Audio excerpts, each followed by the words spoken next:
మన కృష్ణయ్యని కలవడానికి.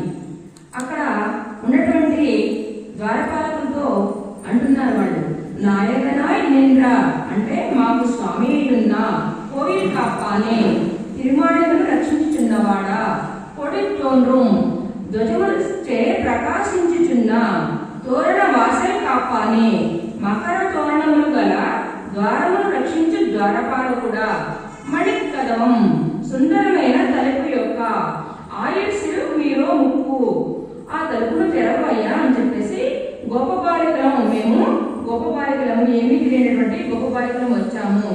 మాయాన్ మణిమండన్ మహామాయావి ఆ ఇంద్రనీలమని వర్ణం కలవాడినటువంటి కృష్ణుని చూడటానికి మేము కలవడానికి వచ్చాము.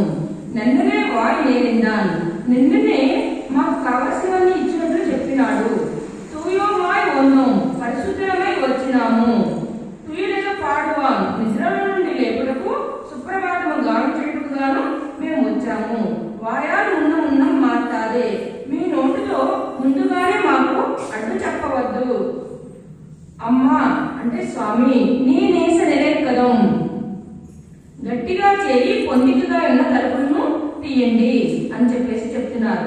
ద్వారపాలకులను ఆ యొక్క గోపిక ఆనాడు గోష్ఠంతి కూడా బ్రతిమలాడుతున్నారు అన్నమాట. ఎందుకంటే మనం ఆలయానికి వెళ్ళినప్పుడు కూడా స్వామిని వెంటనే స్వామి దర్శనం చేసుకోకూడదంట.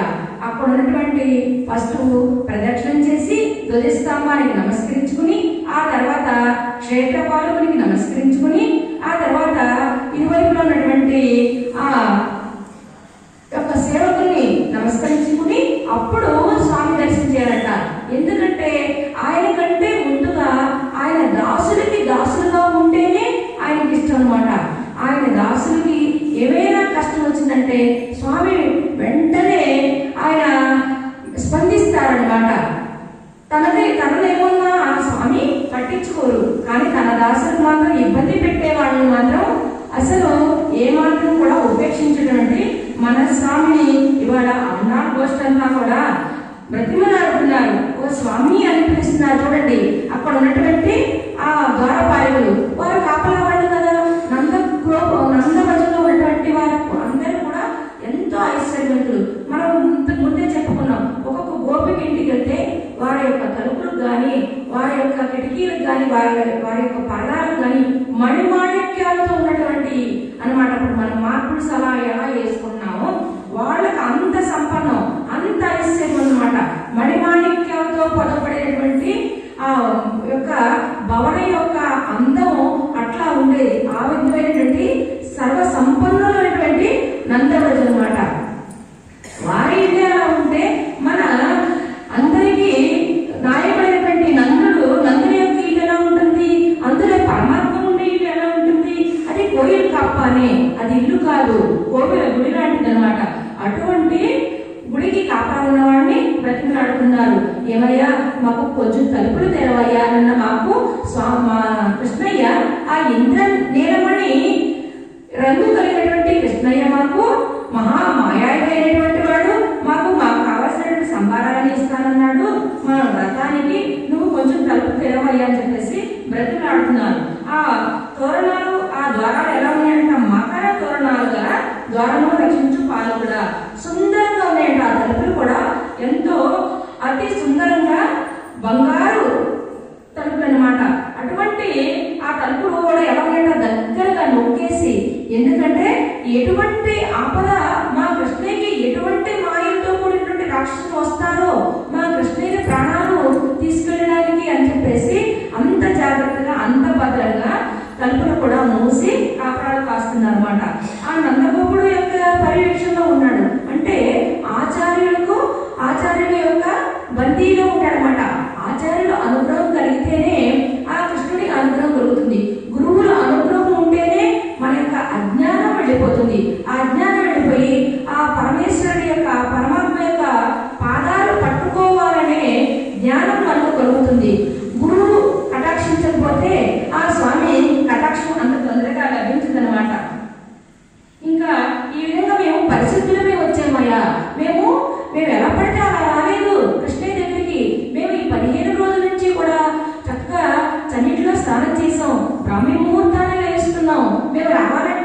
మామూలు పని మా ఇల్లంతా చక్కబెట్టుకోవాలి, మేమంతా కూడా ఇంట్లో కూడా మేము చేసుకోవాలి. బ్రాహ్మీ ముహూర్తంలో ఈ విధంగా కష్టపడి రావాలంటే దీని వెనకాల ఎంత ప్రయాసం ఉంటుంది. అవును కదా, మేము బాహ్యంగాను పరిశుద్ధమైనాం. అలా కాకుండా 15 రోజుల నుంచి కూడా నారాయణ నారాయణ అని ఆ నారాయణ యొక్క నామస్మరణ చేస్తూ ఆ తల్లి గోదాదేవి మన ఆ విధంగా రకరకాల ఒక్కొక్క రోజు ఒక్కొక్క నామంతో కీర్తిస్తూ గానం చేస్తూ మేము మానసికంగా కూడా పరిశుద్ధమయ్యాము. మా వల్ల ఏమైనా ఇంత పూర్వం తెలిసి తెలియనటువంటి దోషాలు ఉంటే ఉండొచ్చు, మేము కాదనుకున్నా. కానీ ఆ నారాయణ యొక్క నామం చేత అగ్నిలో పడిన ధూళి ఎలా మసి అయిపోతుందో, కాలిపోతుందో, దాని స్వరూపాన్ని కోల్పోతుందో ఆ విధంగానే మేము ఇప్పుడు పాపాలన్నీ పోగొట్టుకుని పరిశుద్ధులమయ్యి మేము ఆ పరమాత్మని చేరడానికి వచ్చామయ్యా, దయచేసి తలుపు తెరవండి అయ్యా అమ్మా అని బతికులాడుతున్నమాట. ఎందుకంటే ఎంత తక్కువ వారైనా సరే మనం ఎప్పుడూ కూడా చులకనగా చూడకూడదు. అందరిలోనూ పరమాత్మ స్వరూపాన్ని చూడాలి. వారు చేసే పని అటువంటిది, మనం పనికి గౌరవించాలి. కానీ మనుషులు ఎప్పుడు కూడా మనం తక్కువ చేసి మాట్లాడటం కానీ తక్కువ చేసి చూడకూడదని చెప్పేసి అటువంటి ఆ తల్లి భూదేవి స్వరూపమైనటువంటి ఆ తల్లి గోదాదేవి మనకు ఇలా ఉండాలని నేర్పిస్తుంది అనమాట. అటువంటి స్వామిని ముందుగా మీరు వద్దు, మీరు వెళ్ళొద్దు, మేము పంపించు అని చెప్పబాకండి. ముందుగానే మీరు అలా అనొద్దు. దయచేసి మా ఎందుకు దయ ఉంచి మీరు ఆ గట్టిగా ఉన్నటువంటి తలుపుని తెరిచి మాకు అనుగ్రహాన్ని ఇవ్వండి అని చెప్పేసి ప్రార్థన చేస్తున్నారు. వాళ్ళు అంటున్నారు, మీరు గోపికలే అనే నమ్మకం ఏంటి? ఎన్నో విధాలుగా రాక్షసులు వస్తున్నారు. అప్పుడు శ్రీరామచంద్రుని కోసం తాటకి వచ్చింది, తాటకిని శ్రీరాముడు వధించేశాడు. అలాగే మన కృష్ణుని చంపడానికి గోపికా రూపంలోనే రాక్షసులు వచ్చింది కదా, మీరు కూడా అలా కాదని గ్యారంటీ ఏంటంటే, అయ్యో అంత మాటలు అనొద్దయ్యా, మేము ఏమీ తెలియని గొల్ల పిల్లలమయ్యా. అంటే గొల్ల పిల్లలు అంటే దొంగతనం అంటే నిర్మలమైనటువంటి మనస్సు గలవాడము. మా హృదయాలు ఎటువంటి కల్మషాలు లేవు, ఎటువంటి మాయలు మేము చేసేవాళ్ళం కాదు. దయచేసి మమ్మల్ని అనుగ్రహించవలసింది. కృష్ణే కోసం మేము వచ్చాము. ఆ సంభారాలన్నీ మాకు ఇస్తానన్నారు.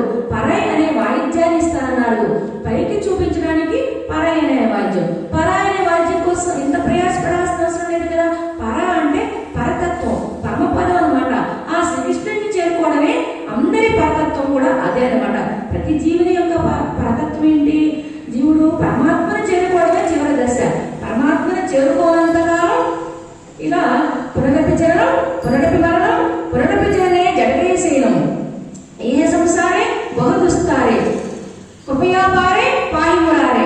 ఇట్లా పరమాత్మను చేరుకునేంత వరకు కూడా మనం తిరగాల్సింది. ఈ జీవుడు అనేది మన యొక్క కర్మను బట్టి, యోగ్యతను బట్టి ఆ ఉపాధి ఇస్తాడు. కర్మ చేసే అధికారం మాత్రమే మనకి ఇస్తాడు. కర్మఫలం పరమాత్మకు వదిలేసేయాలి. కర్మ ఇది జరిగే వరకు కూడా మనం సంసారంలో ఉంటేనే ఇంతమంది చూడండి, ఈ సంసారంలో ఉండడం ఎన్ని బాధ్యతలు ఉంటాయి. పొద్దున్నే అలారం పెట్టుకుని చక్కగా అందరూ కూడా స్నానాలు చేసి ఇంట్లో అంతా శుభ్రం చేసుకుని దీపం పెట్టుకుని అందరం వస్తున్నాం అంటే భగవంతుని భక్తి ఉండబట్టే కదా.